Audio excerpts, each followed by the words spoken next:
Aquí inicia la fosa escéptica. Dentro de todo el entramado de creencias religiosas, las insólitas apariciones de los santos son para los creyentes la confirmación de la existencia de ese Dios al que le dedican tanto tiempo. Los creyentes, urgidos por cualquier tipo de señal celestial, admiran a personas que afirman haber tenido contacto personal y directo con vírgenes, con santos, con arcángeles, con ángeles, inclusive con el mismísimo Dios, ya sea en su forma natural de Dios o ya sea en la forma de su Hijo Jesús, que resulta ser el mismo, o han recibido la visita de la paloma que embaraza, a la que llaman Espíritu Santo. Y en fin, con cualquier manifestación sobrenatural de seres que les hablan, los apapachan, les mandan a hacer cosas. Bueno, estos testigos del milagro se convierten en el centro de admiración de millones de creyentes que los consideran iluminados, elegidos, ungidos y dignos de veneración. Una de las más famosas apariciones de las que se tiene un registro pormenorizado es la que tuvo lugar en Portugal, conocida como las apariciones de la Virgen de Fátima. En este video trataré de demostrar lo ficticio de esta supuesta aparición y el mito que genera millones de dólares en ingresos para la Iglesia Católica. Para desmitificar esta aparición, tenemos que conocer los aspectos más importantes de la versión oficial. En Portugal, a principios de 1900, era muy común ver a pequeños pastorcitos llevando a sus rebaños a pastar. Esto es precisamente a lo que se dedicaban los niños de dos humildes familias del lugar, la familia Marto y la familia Santos. Casi siempre a Lucía Santos, que en este entonces tendría unos 10 años, la acompañaban a pastorear a sus ovejas sus primos Francisco Marto, de 9 años, y la hermana de él, Jacinta, de solo 6. Todos los días caminaban incansablemente por los alrededores del pequeño pueblo de Fátima para que sus ovejas comieran pasto. A ellos les gustaban dos lugares en especial. Uno que es llamado Lugar de la Cabeza y otro de nombre Ensenada de Irene. Los menciono porque en esos lugares ocurrieron algunas de las apariciones. En la primavera de 1916, Lucía, Francisco y Jacinta tuvieron su primer encuentro con un mensajero celestial. ¿Cómo lo sabemos? Pues es que Lucía escribió todo lo que se le pasó con gran detalle y lo hizo porque su obispo se lo ordenó. Tengo que mencionar que Lucía, después de tanta aparición, ingresó como monja de clausura en la Orden de las Carmelitas Descalzas en 1925, congregación a la que perteneció hasta su muerte en el año 2005. ¿Qué escribió Lucía sobre las apariciones? Bueno, el padre Elpidio Las Otras nos lo cuenta. Gracias, señor Villalpando. Lucía escribe varios libros sobre las apariciones. En uno de ellos cuenta que un día llevaron a sus ovejas a la propiedad de sus padres, que está cerca del lugar llamado Lugar de la Cabeza. Esa mañana llovía y ellos subieron a la colina con todas sus ovejas en busca de un lugar que los protegiera de la lluvia. De repente dejó de llover y vieron a la distancia una luz que Lucía describió como más blanca que la nieve. De esa luz emergió un ángel con forma de un joven. Por supuesto, ellos se quedaron asombrados, estupefactos y patidifusos. De repente el joven que apareció les dijo: no tengan miedo, que yo soy el ángel de la paz, orad conmigo. Ellos se pusieron a rezar con él, porque pues ni cómo decirle que no a un ángel, ¿verdad? En esas estaban, rece que rece, cuando el ángel les dijo: ya es suficiente, ya que los corazones de Jesús y María estaban listos para escucharlos. Luego el ángel, sin decir agua va, se desapareció. Los niños se quedaron entre espantados y maravillados. Se quedaron mucho tiempo ahí de rodillas hasta que se cayeron exhaustos. Las ovejas que iban con ellos, más inteligentes, pues continuaron comiendo pasto tranquilamente. Después, durante el verano de 1916, estos tres primos estaban jugando en el jardín de la casa de la familia Santos. Ahí fue donde el mismo ángel se les apareció por segunda vez. No los saludó tan amablemente, más bien los regañó porque, según cuenta Lucía, los cachó jugando y no rezando. Lucía nos cuenta que de repente vieron al mismo ángel y les dijo enojado: ¿qué estáis haciendo? Tenéis que rezar. Y luego les dijo: debéis ofrecer vuestras oraciones y sacrificios a Dios. Entonces Lucía le preguntó al ángel: ¿qué sacrificios debemos hacer a Dios? ¿Acaso debemos sacrificar a mi primo Francisco, que la verdad nos cae muy mal? El ángel les dijo que no, que con la oración era suficiente.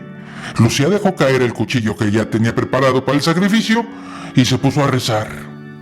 El ángel les indicó que él era el ángel de Portugal y que ellos deberían aceptar con resignación los sufrimientos que Dios les iba a enviar. ¡Ay, qué ternura de ángel, Dios mío! Aquí el relato, si ya de por sí es extraño, se vuelve aún más. Pues se cuenta que Francisco, el primo, podía ver al ángel pero no podía oírlo, y las niñas no le dijeron ni una sola palabra de lo que el ángel les dijo, pero al siguiente día sí le contaron todo. Hubo una tercera aparición del ángel, pero extrañamente Lucía no está segura de cuándo ocurrió. Cree que fue a finales de septiembre o de octubre de 1916. Dice que se dirigieron al mismo lugar con sus ovejas y ahí se les volvió a aparecer el mismo ángel. Y amigos, lo que sucedió fue que el ángel tenía preparado un verdadero show multimedia. Llevaba en la mano izquierda un cáliz y sobre él, flotando en el aire, estaba una hostia de donde caían gotas de sangre directamente al cáliz. El ángel, copiando un truco de Copperfield, dejó el cáliz flotando en el aire, se arrodilló cerca de los niños y les pidió que rezaran con él. Después de un rato muy largo de oración, el ángel desapareció entre un gran estruendo. Bueno, pues pasaron 8 meses muy largos. Los niños extrañaban al ángel y se la pasaban rezando. Sus ovejas, más inteligentes que ellos, pues seguían comiendo pasto. Llegó un día en el que los niños se llevaron a sus ovejas a un lugar llamado Cova de Ira. Fue ahí donde el 13 de mayo de 1917 se les apareció por fin la mismísima Virgen, la Madre de Jesús, a la cual parece gustarle cambiarse de nombre cuando se le pega la gana. Bueno, porque a ellos les dijo que se llamaba Nuestra Señora del Rosario, y no se les apareció ni una vez, ni 2, ni 3, sino 6 veces. Lucía cuenta en su libro que de repente vieron a una mujer más brillante que el sol y en pocas palabras se quedaron con los ojos abiertos, y que la Virgen les dijo que ella venía del cielo y les pidió que regresaran a ese mismo lugar los días 13 de cada mes durante los próximos 6 meses a la misma hora, y que cuando ella quisiera les diría lo que quería que estos niños hicieran. Lucía le preguntó si ellos irían al cielo y ella les dijo que sí, pero que tenían que rezar mucho. También les dijo que iban a sufrir mucho, pero que la gracia de Dios estaría con ellos. ¡Qué ternura! Imaginen a los niños de rodillas iluminados por esa luz. Entonces, la Virgen habló de nuevo mencionando la guerra en Europa. Ellos básicamente pues no sabían de lo que ella estaba hablando. Después de esto, la Virgen se comienza a elevar lentamente hasta desaparecer. Según cuenta Lucía, ellos regresaron el día 13 de junio, pero ya no estaban solos, ¿no? Había una pequeña multitud de chismosos que ya saben, pues, hay en todos los pueblos, ¿verdad? Y los estaban esperando. La Virgen se les apareció y les repitió que los quería ahí cada día 13, que rezaran el rosario todos los días, que aprendieran a leer, escribir y algunas otras cosas más. Pero los sorprendió diciéndoles que se iba a llevar al cielo a Jacinta y a Francisco. De hecho, estos jóvenes murieron entre 1919 y 1920. A Lucía le dijo que ella se quedaría un poco más. ¿Para qué?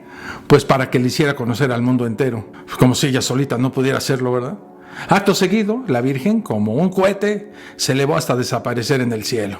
Bueno, para no hacerles el cuento muy largo, la aparición del 13 de julio fue la más controvertida, pues la Virgen les entregó solo a ellos un secreto en 3 partes que se conocen como los secretos o misterios de Fátima. Las primeras 2 partes, la visión del infierno y la fatídica profecía sobre Rusia y cómo prevenirla, no serían reveladas hasta que Lucía las escribió en su tercer diario, obedeciendo al obispo en 1941. El tercer secreto se lo dijo al obispo más tarde, quien de inmediato se lo llevó al Papa Pío XII. La revelación de la visión del infierno es espectacular. Lucía escribe que Nuestra Señora abrió sus manos una vez más.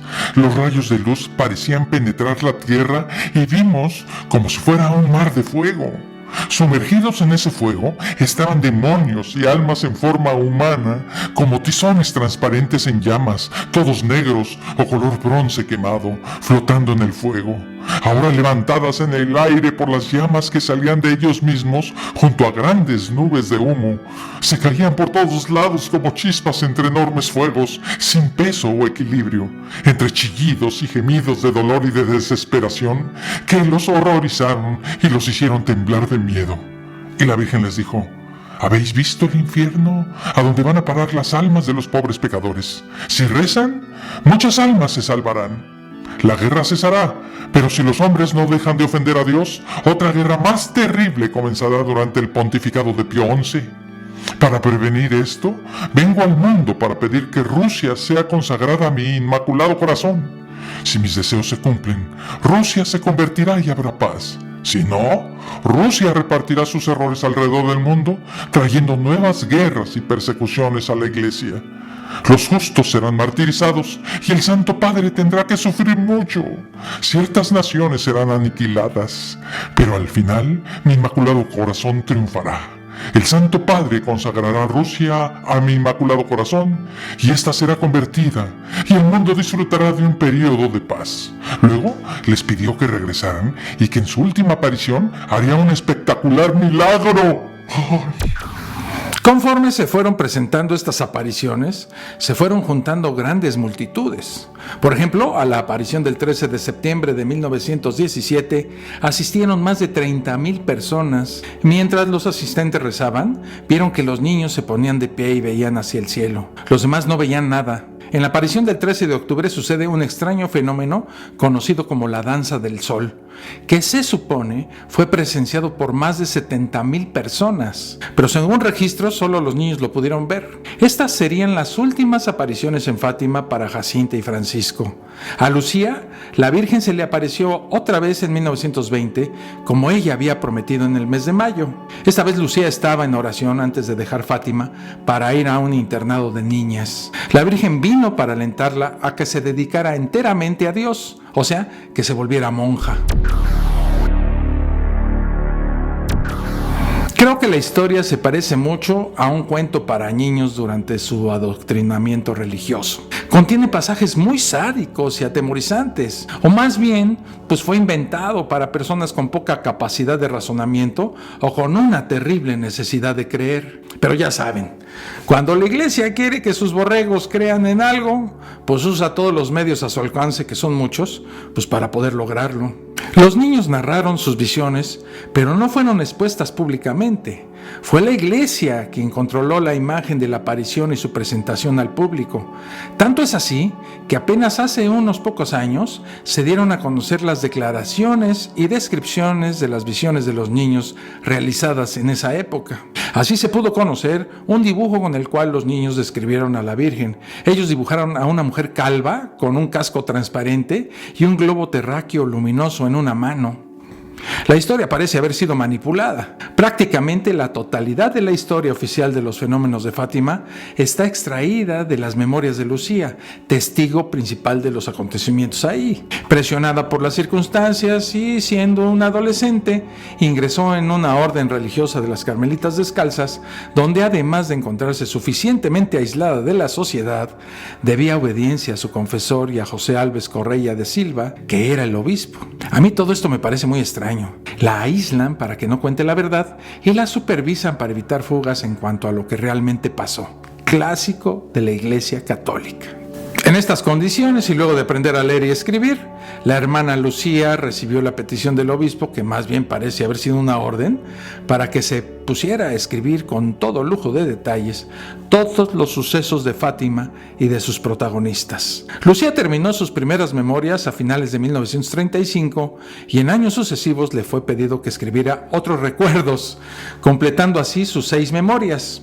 Y son estos escritos la única fuente documental disponible para conocer la historia oficial de Fátima. Por ese motivo, muchos críticos de las apariciones aseguran que la Iglesia ha cambiado convenientemente su versión sobre las apariciones, distinguiéndose una versión a la cual se le llama como Fátima I, correspondiente a las primeras investigaciones y recogidas de testimonios, seguida por otra serie de recuerdos que se clasifican como Fátima II, escrita por Lucía casi 20 años después de los sucesos y sustancialmente distinta de la primera versión.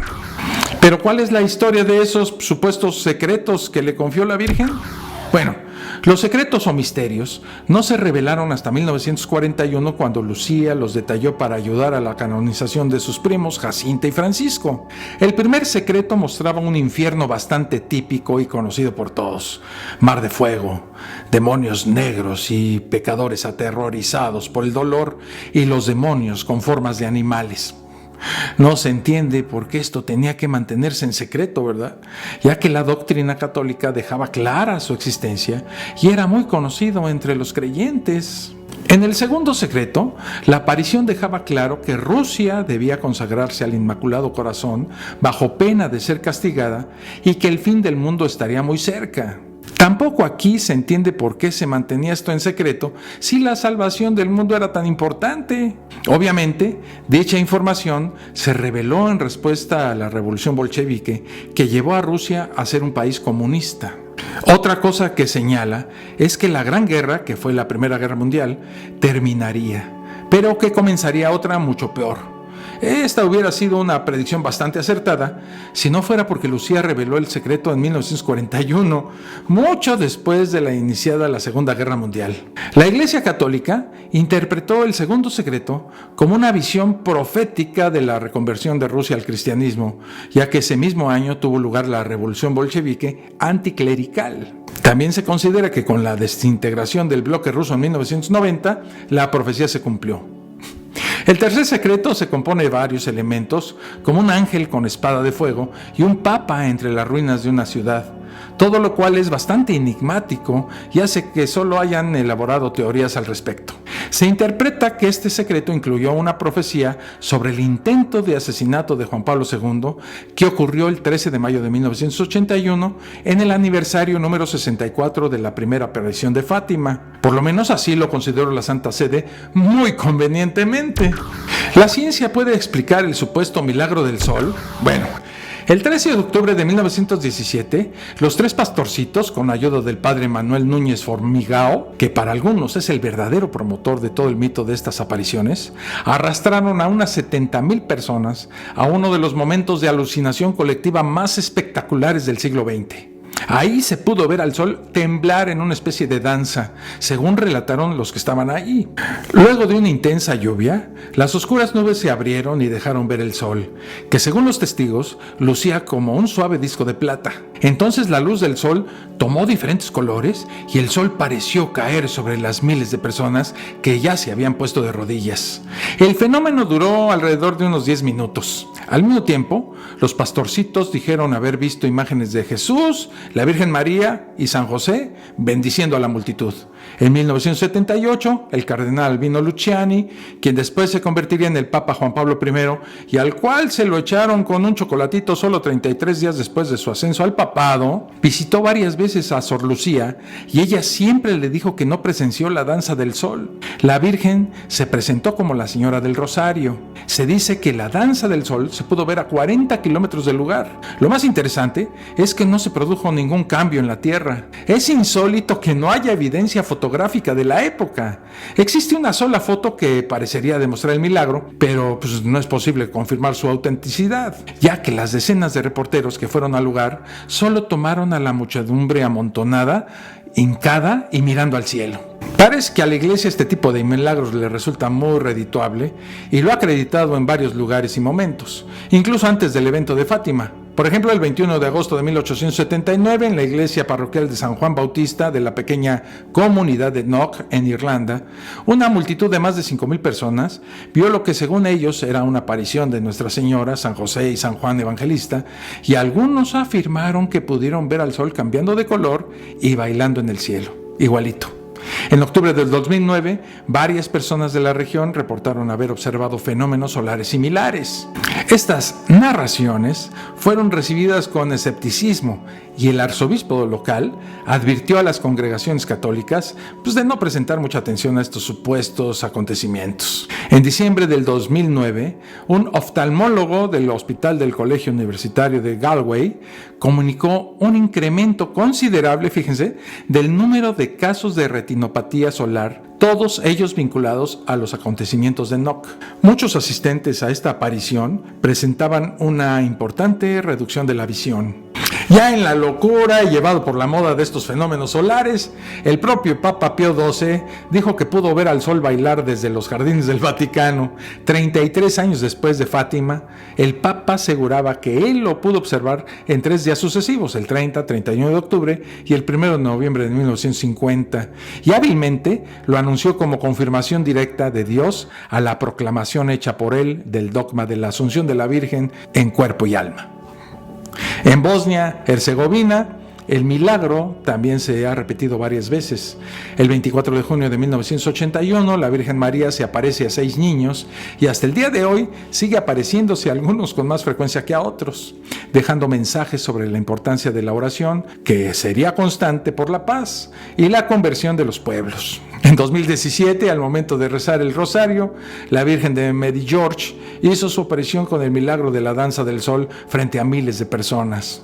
Los videos que aparecen en internet son impresionantes, pero francamente manipulados. Este es el video en cuestión. Déjenme en los comentarios de este video si pudieron observar algo extraño que pudiera ser milagroso. Mírenlo.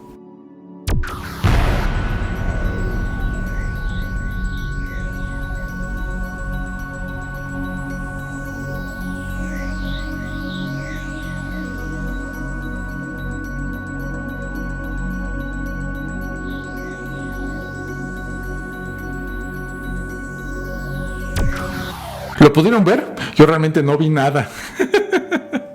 Bueno, antes de continuar, les recuerdo suscribirse al canal y activar la milagrosa campanita de las notificaciones.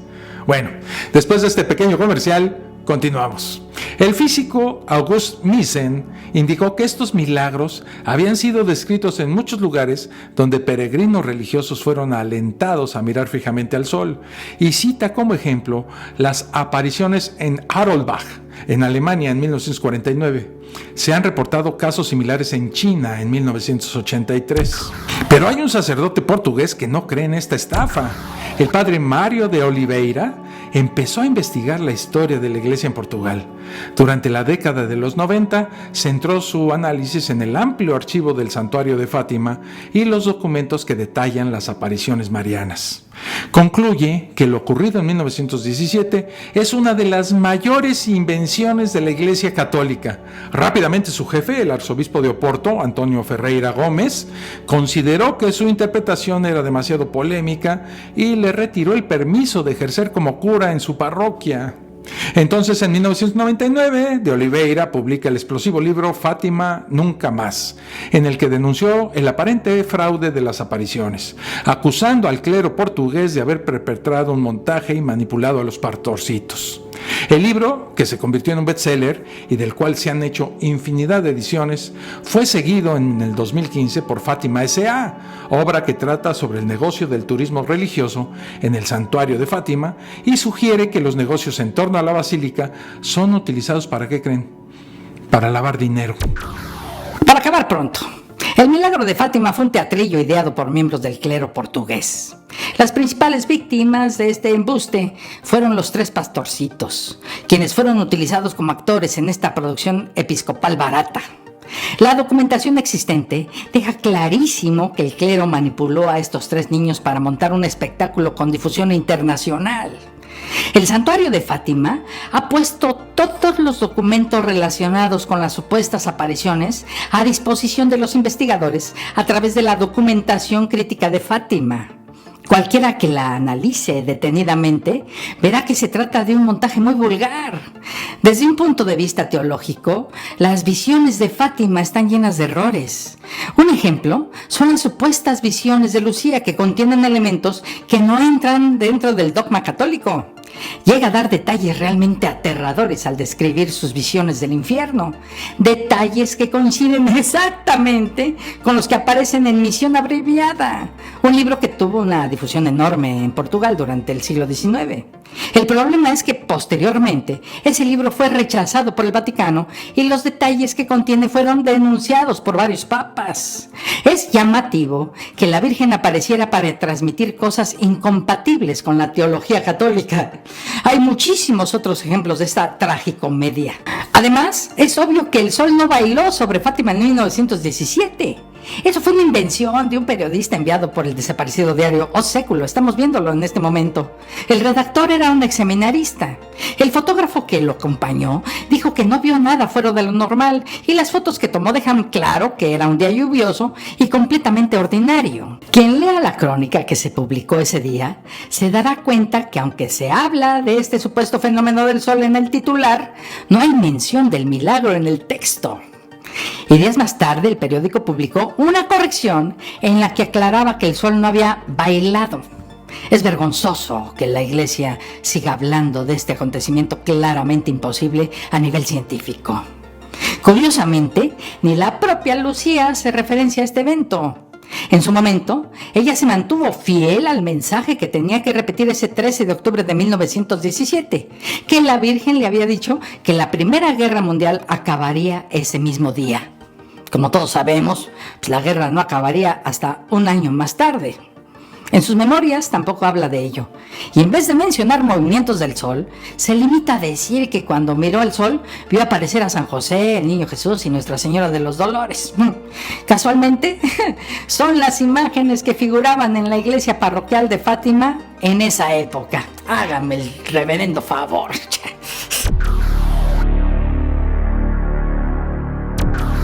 Es un hecho que el sol no se movió físicamente. Los observatorios astronómicos no vieron ninguna danza en ningún lugar del mundo. No hay reportes científicos sobre algún comportamiento solar o astronómico inusual durante el momento en el que el sol fue visto bailando. Tampoco existen reportes sobre algún fenómeno solar dentro de un radio de 40 kilómetros del lugar. También se habla de que después de la lluvia, el sol secó milagrosamente toda la ropa mojada de los asistentes. Pero si la tierra húmeda y las ropas de los 70,000 presentes fueron secadas por este milagro, el resto del agua en la tierra pues no le pasó nada por este evento. Por estas razones, es forzoso concluir que el sol no se movió en absoluto. El sol danzante fue un hecho muy local, por lo que queda descartado. Si el sol hubiera realmente bailado, pues se habría desatado un caos en el sistema solar y sería el fin del mundo tal como lo conocemos, por lo cual no estaríamos ni ustedes ni yo pues platicando sobre esto, ¿verdad? Además, el profesor August Nielsen, del Instituto de Física de la Universidad Católica de Lovaina, en Bélgica, ha declarado que los milagros del sol no pueden ser tomados en serio y que las observaciones descritas fueron efectos ópticos causados tras mirar fijamente al sol demasiado tiempo. Nielsen sostiene que las imágenes que se generan en la retina tras mirar al sol por breves periodos de tiempo son la causa más probable de los efectos observados. También afirma que los cambios de color reportados por los testigos fueron causados muy probablemente por la saturación de las células fotosensibles de la retina. Para decirlo en términos menos científicos, los espectadores fueron lampareados por el sol, así de plano. El autor Kevin McClure, en su libro Evidencia de visiones de la Virgen María, escribió que la multitud de Cova de Iria pudo haber estado esperando ver señales en el sol, ya que se habían reportado fenómenos similares en las semanas precedentes. Cree que la multitud vio lo que quería ver. Entrevistó a un buen número de los que asistieron, Lo primero que le sorprendió es que muchos dijeron que no habían visto nada. Sin embargo, algunos dijeron haber visto algo parecido a un movimiento del sol. Estos testimonios son consistentes con la distorsión visual causada por el intento de ver al sol directamente y el daño retinal que esto conlleva. Al fijar la vista en el sol, no pudieron ver bien y lo que sea que vieron pudo haber sido una ilusión. En psicología esto se llama alucinación colectiva. La expectación y la esperanza de dar testimonio de un milagro, combinado con las largas horas para mirar fijamente a un objeto o un lugar, hace que ciertas personas religiosas afirmen ver estatuas que lloran, íconos y santos y retratos en movimiento, o la Virgen María en las nubes. Un individuo puede inducir a un grupo de personas y éstas pueden llegar a ver o sentir cosas en que en realidad no existen. Según Freud, la alucinación colectiva más común es la del tipo religioso. Pero más allá de las alucinaciones colectivas, es sabido que poblaciones reducidas, poco cultas y relativamente aisladas, condiciones muy comunes un siglo atrás, se comportan como verdaderas manadas frente a una situación desencadenante y son fácilmente manipulables para que reaccionen como si fueran un solo ser vivo. En 1917, dentro del conflicto de la Primera Guerra Mundial, sucedió la batalla de Passchendaele, en Bélgica, que mandó a más de 400,000 personas al otro mundo. La pregunta es, ¿por qué al día siguiente se aparece la Virgen en una encina a las afueras de un pueblo portugués a 3 niños analfabetos para decirles que Rusia no es creyente cuando la mayor parte de su población era ortodoxa? La verdad es que la Iglesia escogió el año de 1917 porque así atacaba a Lenin y al socialismo, que estaba tomando un peligroso vuelco anticlerical. Explotación de los trabajadores había en los 5 continentes, pero la obsesión de la Iglesia Católica era sobre Moscú. En las supuestas apariciones, la Virgen María nunca criticó a las dictaduras de derecha porque eran ideológicamente afines a la Iglesia, o sea, eran sus cuates. En el año de 1921, Pío XII consagró a una María que era simpatizante del fascismo como él y anticomunista radical como él. Si de verdad la Virgen se les apareció a esos inocentes pastorcitos para decirles que Dios podía enojarse y destruir ciudades enteras, pues entonces debió de importarle bien poco que los soldados murieran o que las madres recibieran cartas donde sus hijos contaban la cantidad de miembros amputados y compañeros fallecidos que habían visto. Es probable que muchos cristianos piensen que aquello era bueno, pues ya saben que según la Biblia, una matanza es siempre buena ya que los acerca a Dios. En el tierno y hermoso periodo de la Inquisición, la Iglesia eliminó y torturó a miles de inocentes en toda Europa y América, y el Vaticano, sentado en su propia arrogancia, no ha pedido perdón, es más, ni va a pedirlo, de la misma forma que actualmente no juzgará a sus ministros por arrebatarle a los niños su inocencia. Deberíamos de replantearnos si la cristiandad es, como dicen sus ciegos seguidores, lo mejor que le pudo haber pasado a la humanidad, pues es este Dios amoroso y supuestamente lleno de bondad el que decide matar de forma aleatoria a través de la mano de su gobierno ejecutivo que está sentado en el Vaticano. Hasta aquí este video. Te recuerdo suscribirte al canal y activar la milagrosa campanita de las notificaciones. En la descripción te dejo la liga de nuestro grupo de Facebook para que te integres. Hasta el próximo video. Un abrazo. Esto fue La Fosa Escéptica, un lugar para ejercitar la mente, con Alfonso Villalpando.